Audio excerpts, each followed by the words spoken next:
વિદ્યાર્થી મિત્રો આપણે આગળ વધીએ તો ચેપ્ટર નંબર 5 ની અંદર ઉદાહરણ નંબર છે 5 બરાબર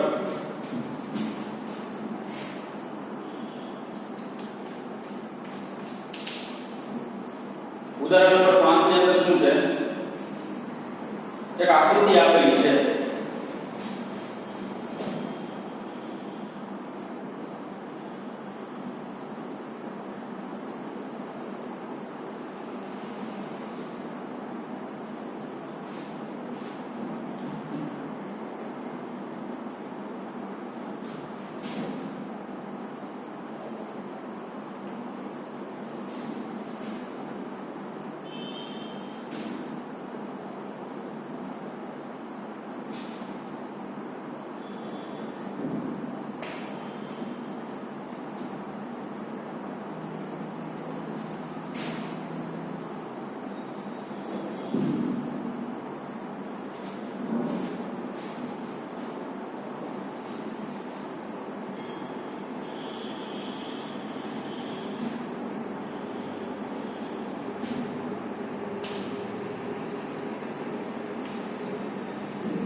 Q1 Q2 Q3 Q4 Q5 Q6 આવી ચુંબકીય સોયો આપેલી છે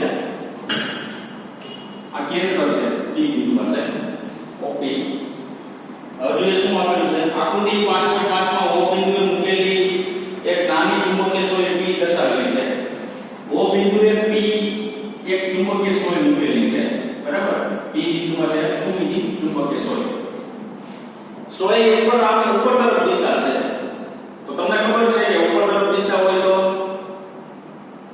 તો જે દિશામાં ચુંબકીય ક્ષેત્ર રેખા બહાર નીકળતી હોય ત્યાં n ધ્રુવ હોય અને જે દિશામાં અંદર જતી હોય s ધ્રુવ તો આ n ધ્રુવ પાસે આ શું થશે s ધ્રુવ બરાબર તો આપણે આખું ચુંબક દોરી નાખ્યું તો એક ચુંબક થઈ ગયું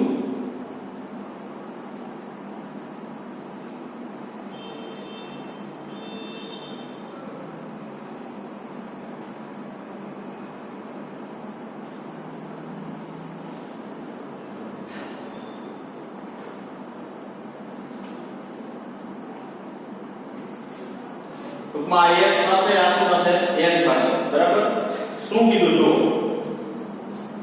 તીરની દિશાની રીતે ચુંબકીય ચાકમાત્રાની દિશા દર્શાવો તીરની દિશાની ચુંબકીય ચાકમાત્રાની દિશા દર્શાવે એટલે શું તો મેં તમને કીધું ચુંબકીય ચાકમાત્રા છે ઈ હંમેશા s થી n તરફ હોય છે જેવી રીતના વિદ્યુત ડાયપોલની અંદર ઋણ વિદ્યુત ભાગથી ધન વિદ્યુત ભાગ તરફ વિદ્યુત ડાયપોલ મોમેન્ટની દિશા હોય તેવી રીતના આ ચુંબકની અંદર ચુંબકીય ડાયપોલ મોમેન્ટની દિશા s થી n તરફની હોય છે એટલે આ s છે આ શું છે n એટલે ઉપર તરફ બરાબર એટલે આપણે આમ લો આ ની હોય તો આમ એટલે આ s થશે આ n થશે આ હોય તો આ s થશે આ n થશે ટૂંકમાં તીર છે ને બધા શું થશે n થશે અને જે ખાલી એમના શીર્ષ છે બરાબર એ બધા શું થશે s થશે પછી શું પૂછ્યું છે બીજા તીરો તેના જેવી જ બીજી ચુંબકીય સોય Q ના જુદા જુદા સ્થાન દર્શાવેલી છે આના જેવી બીજી ચુંબકીય સોય છે ઈ Q ના અલગ અલગ સ્થાને દર્શાવેલી છે Q1 Q2 Q3 Q4 Q5 Q6 એવી અલગ અલગ રીતે શું કરેલી છે દર્શાવેલી આ જે દાખલો આની અંદર લખ્યો એટલો કઈ લખવાની જરૂર નથી એમાં બહુ જાજી ડિટેલ છે બરાબર આપને જે પ્રશ્ન પૂછેલો છે એટલા જ પ્રશ્નનો આપણે જવાબ આપીશું અને સિમ્પલ સાવ કેવી રીતે જવાબ આપીશું તો સૌપ્રથમ જોઈએ તો પહેલો પ્રશ્ન પૂછો છે આપણે કઈ સંરચનામાં આ તંત્ર સંતુલનમાં નથી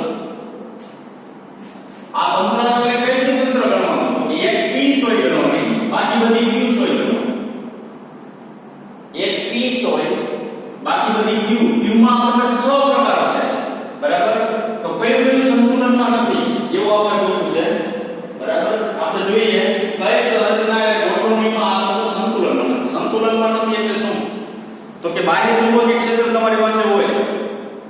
બાહ્ય ચુંબકીય ક્ષેત્ર છે એમાં ધારો કે 100 યામ રાખી દીધી તો બાહ્ય ચુંબકીય ક્ષેત્રની અંદર 100 રાખવામાં આવે તો એ સંતુલનમાં ક્યારે રહે તો કે કા ખૂણો 0 રહે એટલે સ્થાયી અવસ્થા રહે આ 180 ના ખૂણે 180 ખૂણે ઈ ફરીને પાછી કેવી થઈ જશે 0 થઈ જશે બરાબર તો અહીંયા આપણે એવું કહેવાય કે સંતુલનમાં નથી એવું કીધું તો સંતુલનમાં નથી એટલે સ્થિર રહી શકતી નથી તો આપણે ખબર છે કેટલા ખૂણે સ્થિર ન રહી શકે 90 ના ચુંબકીય ક્ષેત્ર આમ હોય 100 આમ મૂકો ને તમે આમ પકડી રાખશો ત્યાં સુધી આમ રહેશે મૂકી દો એટલે પાછી આમ થઈ પકડી રાખો ત્યાં સુધી આમ રહેશે પાછી મૂકી દેશો એટલે કેવી થઈ જશે આમ થઈ જશે તો 90 ખૂણાવાળી સોય ગોતવાની આપણે બરાબર એ સંતુલનમાં નથી તો જોવો જોઈએ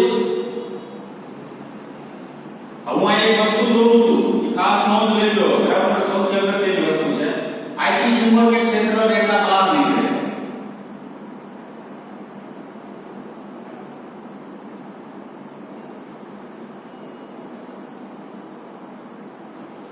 આથી એમ કરતા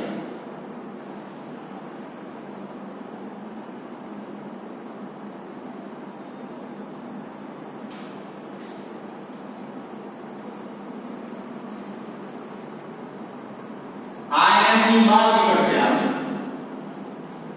આ બિંદુ પાસે એની દિશા નીચે તરફ હશે આ બિંદુ પાસે એની દિશા ઉપર તરફ હશે બરાબર અહીંથી નામ બહાર નીકળશે અહીંથી નામ બહાર નીકળશે આમ નીચે તરફ હશે અહીંથી નામ નીકળશે ઉપર તરફ હવે જોઈએ કઈ સંતુલનમાં નથી કેનો આપણે એવું મેળવવાનું છે કોણ સંતુલનમાં નથી કોણ સંતુલનમાં નથી મેળવવા માટે શું કરશું જો 90 ખૂણો ગોતવાનો ચાલો આ p તો તમારે આમ ધારી લેવાનો બરાબર તો p ધારી લેવાનો તો પહેલો q1 ચાલો 90 ખૂણે આમ છે તો એ સંતુલનમાં ન હોય બરાબર તો આ લખવાનું શું pq1 અને ચાલો q2 લ્યો ઈ આ દિશાથી 90 ખૂણે તો pq શું થશે 2 ચાલો q3 લ્યો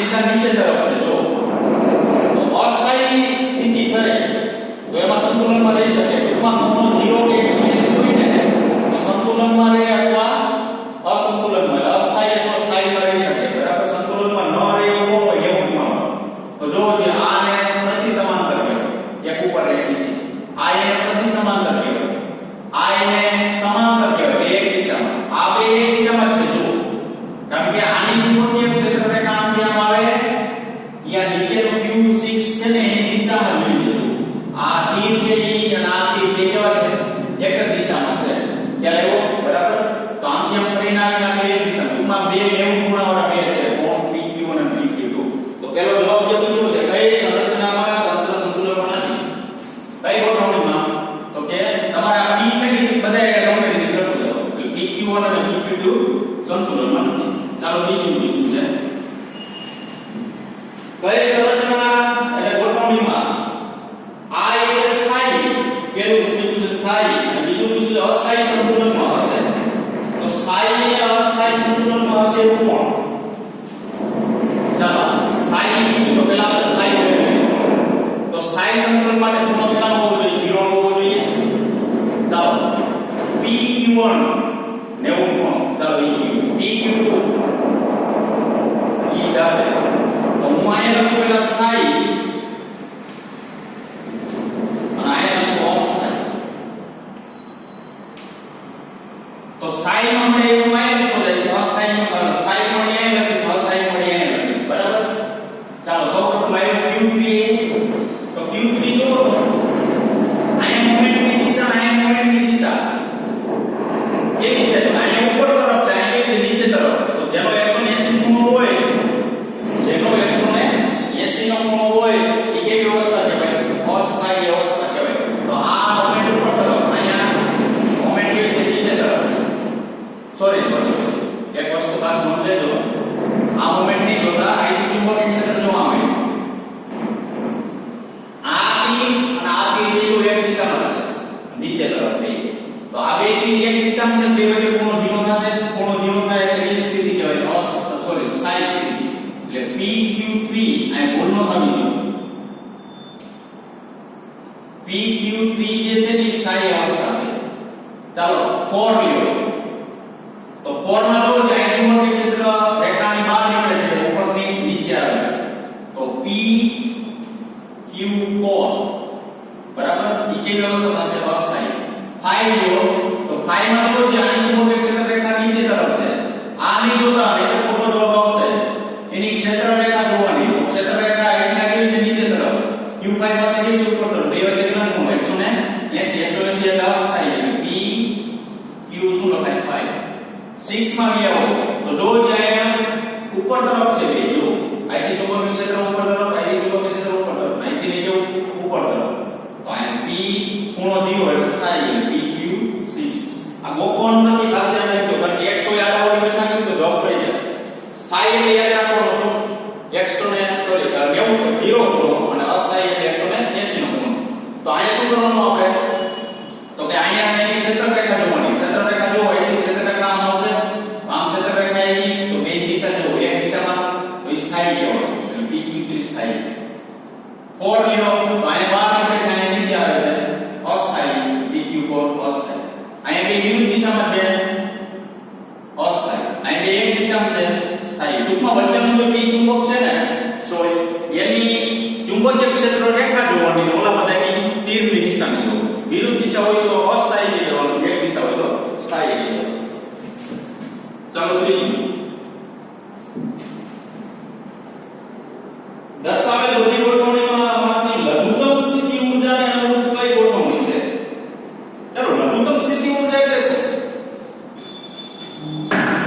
લઘુત્તમ સ્થિતિ ઊર્જા એટલે શું તમને ખબર હોય તો આવ્યું તો મહત્તમ સ્થિતિ ઊર્જા લઘુત્તમ એટલે minus m vector dot d vector એમ નામ રહેવું જોઈએ માઈનસ m ની જવાબ આવવો જોઈએ માઈનસ m ની જવાબ ક્યારે આવે તો કે cos 0 થાય તો કારણ કે ડોટ પ્રોડક્ટ છે માઈનસ m ની cos થીટા 0 મૂકો તો માઈનસ m આવે 180 મૂકો તો પ્લસ m આવે તો લઘુત્તમ ક્યારે મળે માઈનસ m માં માઈનસ m એટલે ક્યારે 0 ખૂણો હોવો જોઈએ ચાલો આ ખૂણો 90 આ ખૂણો કેટલો 90 આ બે કેવા ખૂણો 0 ખૂણો બરાબર આ બે ખૂણો કોના કેવા 180 આ બે 180 આ બે 0 ખૂણો તો તમે અહીંયા PQ3 અથવા PQ6 લખી શકો ટેક્સ્ટ પ્રમાણે મૂકો તો ટેક્સ્ટમાં આપણે છે ને એક જ જવાબ આવેલો છે PQ6 ખૂણો કેટલો હોવો જોઈએ 0 હોવો જોઈએ તો જો આ બે વચ્ચે ખૂણો 0 છે આ બે વચ્ચે ખૂણો 0 છે ટૂંકમાં સ્થાયી અવસ્થા હોય ને PQ6 અથવા PQ3 જેમાંથી કોઈ પણ તમે લખી શકો અને બેમાંથી કોઈ પણને આપણે શું કહેવાય લઘુત્તમ સ્થિતિ ઊર્જા કહી શકાય લઘુત્તમ શું કહી શકાય સ્થિતિ ઊર્જા કહી શકાય બરાબર તો સૌપ્રથમ આટલી વસ્તુ તમારે લખવાનું છે આકૃતિ બરાબર સમજી લેજો વચ્ચે ચુંબક છે ચુંબકીય સોય આમ રાખેલી છે એની ક્ષેત્ર રેખા જોવાની છે અને બીજા બધાના તીર જોવાના છે બરાબર એના ઉપરથી આખો જવાબ આપણે દેતો જવાનો બરાબર કે ગોખવાનું નથી હવે આગળ વધીએ તો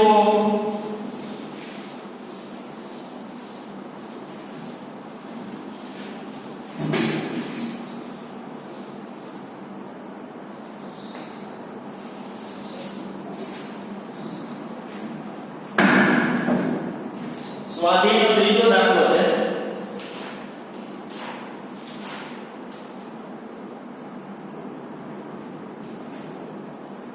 એક નાના ગઠિયા ચુંબકને તેની અક્ષ 0.25 ટેસ્લાના નિયમિત બાહ્ય ચુંબકીય ક્ષેત્ર સાથે 30 નો કોણ બનાવે તે રીતે મૂકેલો છે 4.5 × 10 2 જૂલ જેટલું ટોર્ક અનુભવે છે જો જૂલ ન્યૂટન × મીટર એટલે જૂલે લખી શકાય બરાબર એટલે અહીંયા જૂલ લખેલું છે ટોર્કમાં તો ચુંબકની ચુંબકીય ટૂંકમાં ચુંબકની મેગ્નેટિક મોમેન્ટ ચુંબકીય ડાયપોલ મોમેન્ટનું મૂલ્ય કેટલું હશે તો સ્વાધીનનો છે ત્રીજો દાખલો તો આપણે અહીંયા ટાવ વેક્ટર બરાબર m વેક્ટર ક્રોસ શું લખી શકાય b વેક્ટર લખી શકાય તો ટાવ બરાબર શું થશે mb sin θ મોમેન્ટ મેળવવાની રીત છે તો મોમેન્ટ ને કરતા શક્તિઓ તો ટાવ બાય શું થાય b sin θ તો m બરાબર ટોર્ક આપણે આપેલું છે કેટલું 4.5 × 10 - 2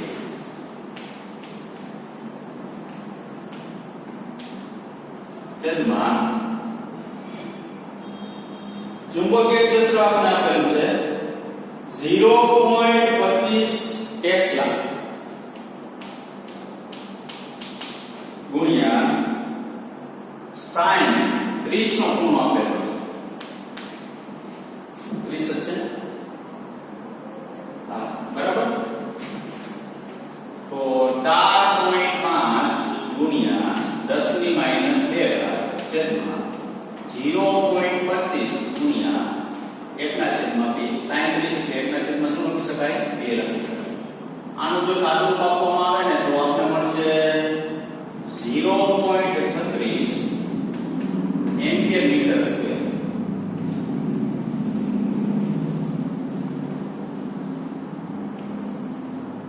બરાબર ટૂંકમાં કાલા હોય દાખલો આવી ગયો ત્રણ વસ્તુ પૂછી દી આપણે દાખલાની અંદર પ્રથમ વસ્તુ એવી પૂછી હતી મોમેન્ટ મેળવો એટલે મોમેન્ટ મેળવી બીજી વસ્તુ એવી પૂછી હતી સ્થાયી અવસ્થામાંથી કેમાં જશે અસ્થાયી અવસ્થામાં જશે એના માટે મેળવો એ મેળવી ત્રીજી વસ્તુ આપણે પ્રવાહ પૂછો બરાબર એક દાખલાની અંદર ઉદાહરણ નંબર 2 ની અંદર બધું પૂછ્યું હતું એમાં પહેલો ભાગ છે બરાબર ઓલરેડી આપણે આવી ગયું છે આવું ચાલો આગળ વધીએ તો સ્વાધ્યાયનો છે ચોથો દાખલો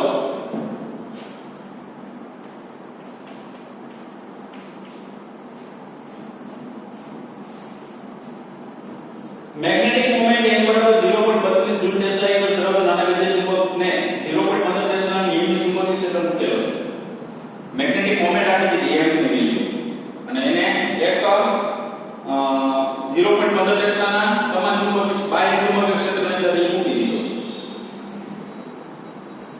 જો વિદ્યુત ચુંબક અને આ ક્ષેત્ર સમતલમાં મુક્ત ભ્રમણ કરી શકે તેમ હોય તો તેની કઈ દિશામાં ગોઠવણી સ્થિર અને અસ્થિર સંતુલન દર્શાવશે દરેક દિશામાં ચુંબકની સ્થિતિ ઊર્જા કેટલી હશે સ્થિર સંતુલન ક્યારે દર્શાવે હમણાં કીધું સ્થાયી અવસ્થા હોય એટલે સ્થિર અસ્થિર ટૂંકમાં 180 ખૂણે રહી ન શકે આમ મૂકો તો ઈ આમ થઈ જાય 180 ખૂણે મૂકો તો એ પાછી ક્યાં ગોઠવાઈ જાય 0 એ ગોઠવાય બરાબર કારણ કે બાહ્ય ચુંબકીય ક્ષેત્ર અને ચુંબકની ચુંબકીય મોમેન્ટ બે એક દિશામાં થઈ જાય ઓલું શું થાય મોમેન્ટ આમ હોય બાહ્ય ચુંબકીય ક્ષેત્ર આમ હોય ત્યાં પર બળ લગાડી એને આમ ફેરવીને આમ બદલાશે તો સ્થાયી સ્થિતિ અને અસ્થાયી સ્થિતિ કીધી સ્થાયી સ્થિતિ માટે ખૂણો 0 લેશું અસ્થાયી સ્થિતિ માટે ખૂણો કેટલો લેશું 180 તો સૌપ્રથમ શું કીધું છે આપણે દરેક દિશામાં સ્થિતિ ઊર્જા એટલે સ્થિતિ ઊર્જા સૂત્રાવું છું u બરાબર m વેક્ટર ડોટ શું લખાય b વેક્ટર લખાય માઈનસ તો માઈનસ mb or શું લખાય થીટા તો માઈનસ mb cos પેલા કેટલા લખવાના 0 સ્થાયી માટે બરાબર અસ્થાયી માટે 180 તો વૈધું શું માઈનસ mb તો માઈનસ m એટલે મોમેન્ટ આપણે કેટલી આપેલી છે 0.32 ચુંબકીય ક્ષેત્ર કેટલું આપેલું છે 0.15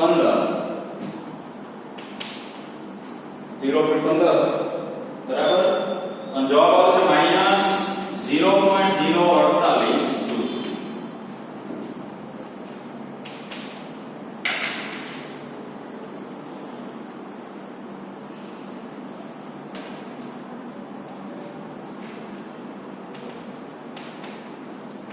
આને સ્થાયી અવસ્થા કહેવાય બરાબર કેવી અવસ્થા કહેવાય છે સ્થાયી અવસ્થા ચાલો b લઈએ u બરાબર માઈનસ m વેક્ટર ડોટ શું લખાય b વેક્ટર તો માઈનસ mb cos થીટા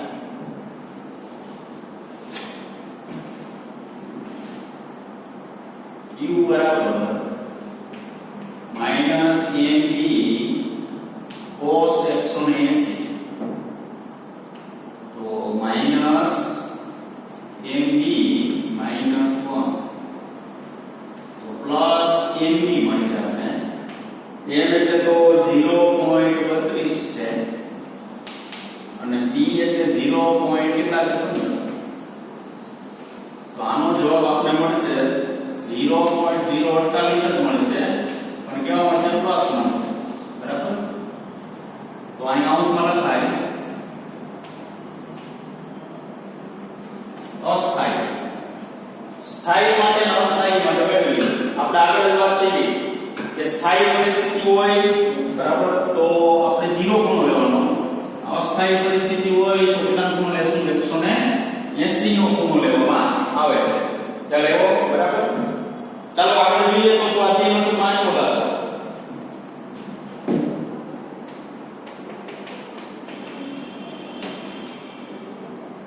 ખૂબ નજીક વીંટાળેલા 800 આટા વાળા અને 2.5 × 10 4 મીટર સ્ક્વેર આક્ષેપનું ક્ષેત્રફળ ધરાવતા સોલેનોઇડમાં 3 એમ્પીયર વિદ્યુત પ્રવાહ પસાર થાય છે. સોલેનોઇડ કઈ રીતે ગજિયા ચુંબકની જેમ વર્તશે તે સમજાવો. તેની સાથે સંકળાયેલી ચુંબકીય ડાયપોલ મોમેન્ટ કેટલી હશે? હવે વર્તવાની તો વાત ન આવે કારણ કે જેવું ગજિયું ચુંબક કામ કરશે ને એવું જ કામ કોણ કરશે? સોલેનોઇડ કામ કરશે. કારણ કે જો ગજિયું ચુંબક હોય તો ની અક્ષ ઉપરનું ચુંબકીય ક્ષેત્ર અહીં સોલેનોઇડની અક્ષ ઉપરનું ચુંબકીય ક્ષેત્ર થાય. ગજિયા ચુંબકના વિષુવરેખા ઉપરનું ચુંબકીય ક્ષેત્ર અહીં સોલેનોઇડના વિષુવરેખા ઉપરનું ચુંબકીય ક્ષેત્ર થાય. ગજિયા ચુંબક માટે જે સ્થિતિ ઊર્જા એ વિષુવરેખા માટે. ગજિયા ચુંબક માટે બાહ્ય ચુંબકીય ક્ષેત્રમાં ગજિયું ચુંબક રાખવામાં આવે જે ટોર્કનું સૂત્ર લાગે એ જ સોલેનોઇડ માટે લાગે. બધી સામ્યતા કેવી હોય છે? એક સમાન સામ્યતા હોય છે. બરાબર. તો તમને મેળવવાનું શું કીધું? ચુંબકીય ડાયપોલ મોમેન્ટ. તો મોમેન્ટ જે છે ને એ ખાસ ધ્યાન રાખજો. સોલેનોઇડ માટે અને ગજિયા ચુંબક માટે અલગ અલગ છે. બરાબર. તો સોલેનોઇડ માટે જે મોમેન્ટ છે ને એ આપણી પાસે કેટલી છે? m capital N I A. Moment નું મૂલ્ય મેળવવાનું. તો સિમ્પલ દાખલો થઈ ગયો છે. તો આટાઓની સંખ્યા આપેલી છે, વિદ્યુત પ્રવાહ આપેલો છે અને ક્ષેત્રફળ આપેલું છે. તો આટાઓની સંખ્યા આપણે કેટલી આપેલી છે? 800. વિદ્યુત પ્રવાહ આપણે કેટલો આપેલો છે? 3 એમ્પીયર વિદ્યુત પ્રવાહ આપેલો છે. ક્ષેત્રફળ કેટલું આપેલું છે? 2.5 × 10 - 4 ઘાત. 2.5 × 10 - 4. સાદુરૂપ આપવામાં આવે તો 0.6 એમ્પીયર મીટર સ્ક્વેર એટલી મોમેન્ટ આપણે પ્રાપ્ત થશે. સિમ્પલ નાનો એવો દાખલો છે. બરાબર. સાવ નાનો એવો દાખલો છે. સ્વાધ્યાયનો 5મો દાખલો. હવે છે સ્વાધ્યાયના 6 દાખલાની અંદર શું છે? સ્વાધ્યાય 5.5 માં દર્શાવેલ સોલેનોઇડની શિરોલંબ દિશામાં મુક્ત ભ્રમણ કરી શકે તેમ હોય અને સમસ્થિતિ દિશામાં 0.25 જેટલું નિયમિત ચુંબકીય ક્ષેત્ર લગાડવામાં આવે તો જ્યારે સોલેનોઇડને અક્ષ સાથે આપેલ ક્ષેત્ર સાથે 30 નો કોણ બનાવતી હોય તો તેના ઉપર ટોર્ક કેટલો લાગે? શિરોલંબ ભ્રમણ કરે છે. તો શિરોલંબ ભ્રમણ કરે છે ને દિશાના બાહ્ય ચુંબકીય ક્ષેત્ર સાથે છે. તો ધારો કે બાહ્ય ચુંબકીય ક્ષેત્ર છે આપણી પાસે. આ બી બરાબર. શિરોલંબ એટલે આમ ભ્રમણ કરે છે, એટલે અક્ષ આમ ઊભી હોય. તો આપણે સોલેનોઇડ નો અહીં દોરવું હોય તો હું સોલેનોઇડ આવું દોરી શકું. આ ઊભી અક્ષના અનુલક્ષી આમ શું કરે છે? આમ ભ્રમણ કરે છે. આમ. હવે એની અક્ષ આમ દોરવી હોય તો આમ દોરે. એની અક્ષ જે છે એ બાહ્ય ચુંબકીય ક્ષેત્ર. આ બાહ્ય ચુંબકીય ક્ષેત્ર આમ છે. કેટલા ખૂણો બનાવે છે? 30 નો ખૂણો બનાવે છે. તો 30 નો ખૂણો બનાવે છે તો આપણે એના માટે શું મેળવવાનું કીધું? ટોર્ક મેળવવાનું કીધું. તો ટોર્ક મેળવવાનું કીધું તો ટાવર આપણી પાસે સૂત્ર શું છે?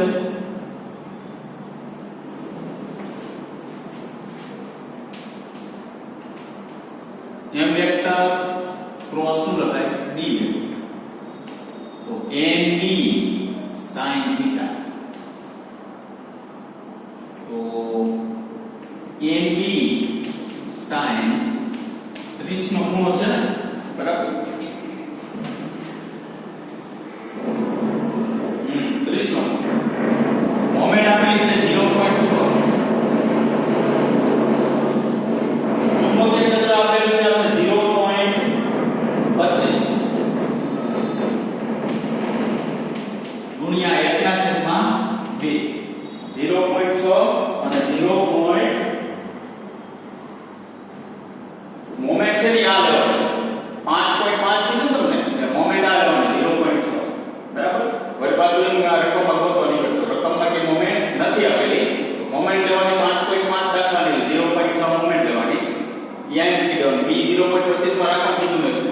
30 ના ખૂણે રાખવાનું કીધું. ટોર્ક કેટલું મળે તે મેળવવાનું કીધું. તો આ ટોર્ક મળશે 0.075.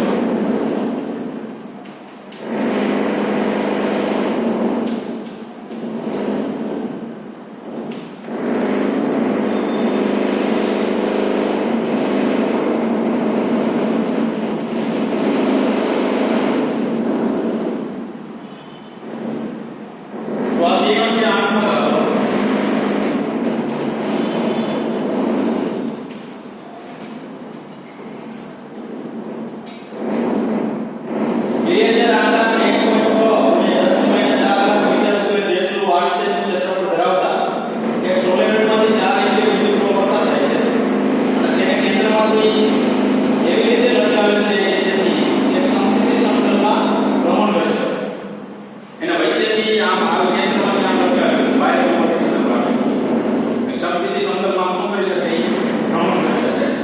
પહેલું શું પૂછ્યું છે? સોલેનોઇડ સાથે સંકળાયેલી મેગ્નેટિક મોમેન્ટ કેટલી છે?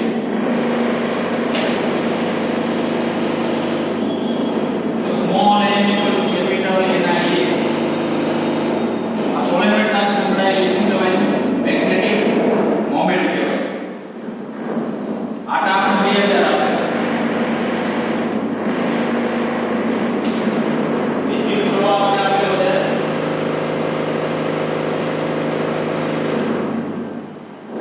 4 એમ્પિયર. 1.6 ગુણ્યા 10 ની માઈનસ 4 ઘાત છે. 1.6 10 ની માઈનસ 4 ઘાત છે. આનો જવાબ આવે છે 1.28.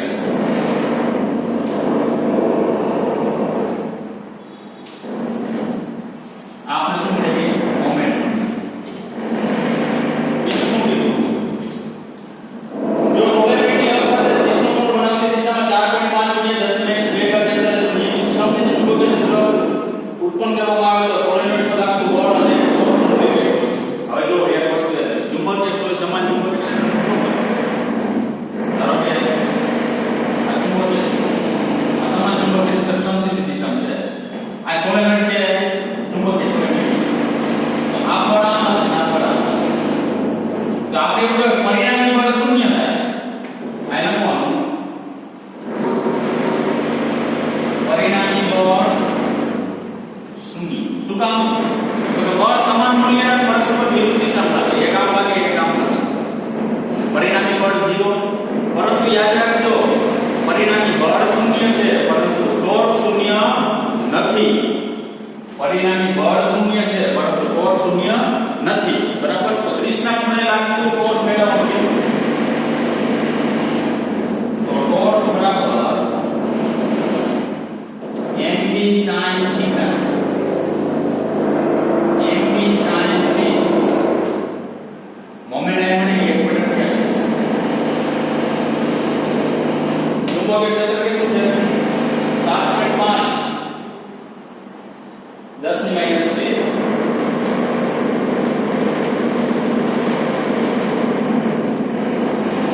sin 30 એટલે 1/2. 4.8 ગુણ્યા 10 ની માઈનસ 2.